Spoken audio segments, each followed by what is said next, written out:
अस्सलाम वालेकुम my YouTube family, कैसे हैं आप सब। उम्मीद करती हूँ आप सब बिल्कुल ठीक होंगे। अल्लाह पाक आप सबको अपने हिफ्ज़ अमान में रखे, आमीन। आज आपकी रोज़ की टेंशन ख़त्म होने वाली है। सुबह उठते साथ ही सबसे पहला सवाल, आज क्या पकाएं। तो जल्दी से अंडे आलू का सालन बना लें।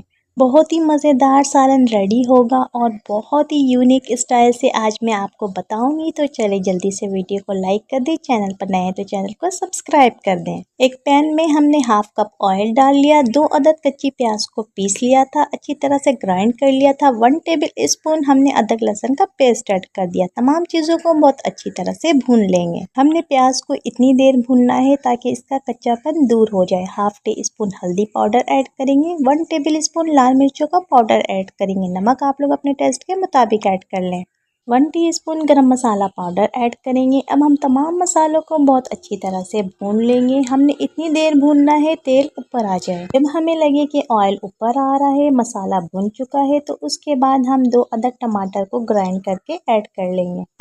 अब हमने तमाम मसालों को दोबारा से अच्छी तरह भूनते जाना है ताकि तमाम मसाले यकजान हो जाएं। और जब ऑयल ऊपर आने लग जाए तो हम 2 अदद आलूओं को कट कर लेंगे क्यूब्स में। आज मैं आप लोगों को एक बेहतरीन सी टिप देती चलूँगी कि जब भी हम सालन वगैरह बनाते हैं तो उसमें प्याज और टमाटर तैरते हुए नज़र आ रहे होते, उसका बेस्ट सोल्यूशन है कि आप लोग उन्हें ग्राइंड कर लें। हमने कट किए हुए आलूओं को अच्छी तरह से वॉश करके ग्रेवी में ऐड कर दिया। अब हम आलूओं को गलने तक पकाएंगे। अगर आप लोगों ने ग्रेवी ज़्यादा करनी हो तो उसके लिए जब आलू अच्छी तरह से भुन जाए तो जितना आप लोगों ने पानी ऐड करना हो उस लिहाज से पानी ऐड कर दें। जब आलू डन हो जाए तो हम नाइफ़ की मदद से चेक कर लेंगे आलू गल गए हैं या नहीं। आप लोग भी इसी तरह से चेक कर सकते हैं। अगर अभी तक आप लोगों ने वीडियो को लाइक नहीं किया तो जल्दी से लाइक कर दें और लाल सब्सक्राइब का बटन दबा दें। आलू बहुत अच्छी तरह से डन हो चुके हैं। अब हम 3 अदद अंडों को बॉईल कर लेंगे। जब अंडे अच्छी तरह से बॉईल कर लें तो 3 अदद मोटी वाली हरी मिर्चों के साथ हम ग्रेवी में ऐड कर देंगे।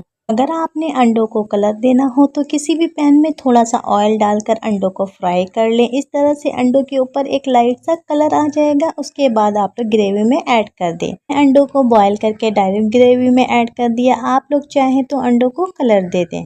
अंडों को ऐड करने के बाद हमने कुछ देर के लिए ग्रेवी को अच्छी तरह से डन कर लिया। जब ऑयल ऊपर आ गया तो हमने फ्लेम को ऑफ कर दिया। आई होप आज की ये बेहतरीन सी वीडियो आप लोगों को बहुत ज़्यादा पसंद आई होगी। अगर वीडियो अच्छी लगी हो तो प्लीज़ लाइक कर दीजिएगा। चैनल पर नए हैं तो चैनल को सब्सक्राइब कर दीजिएगा। फ्रेंड्स एंड फैमिली के साथ शेयर करना मत भूलिएगा। मुझे आप लोगों के फीडबैक का इंतज़ार रहेगा। एक बहुत ही प्यारा सा कमेंट कर दीजिएगा।